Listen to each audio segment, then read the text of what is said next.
তো আসসালামু আলাইকুম বন্ধুরা, তো তোমরা সবাই কেমন আছো? তো আশা করি সবাই ভালো আছো। তো গাইস, তো আজকে আবার তোমাদের সামনে একটা ছোট ব্লগ নিয়ে চলে এসেছি। তো গাইস, তো ব্লগটা শেষ পর্যন্ত দেখবেন এবং সাথে থাকবেন। তো গাইস, তো আজকে আমরা চলে এসেছি বিষ্ণুপুর ধাদিকায়। তো গাইস, তো আমরা এখানে এসে ওই যে দেখতে পাচ্ছেন ওই ফেবার মেশিনটা আমরা লোড করে নেবো গাইস।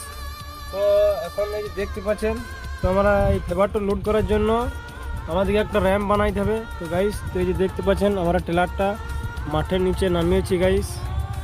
তো এখন পজিশন খুব খারাপ, তো এখানে মনে হচ্ছে যে লোড করা হবে না গাইস। তো এই যে দেখতে পাচ্ছেন সামনে যে শ্মশান আছে। তো গাইস, তো এখানে আমাদের গাড়িটা লাগাইতে গেলে এই শ্মশানের উপরে আমাদের গাড়িটা চাপাই দেবে গাইস। তো এইখানে আশা করি লোড হবে না, তো আমাদেরকে আবার অন্য কোনো জায়গায় র্যাম্প বানাইতে হবে। তো গাইস, তো দেখাই যাক যে আমাদের ফেভারটা কোথায় লোড হচ্ছে। তো গাইস, তারপর পরের ভিডিওতে দেখা হবে।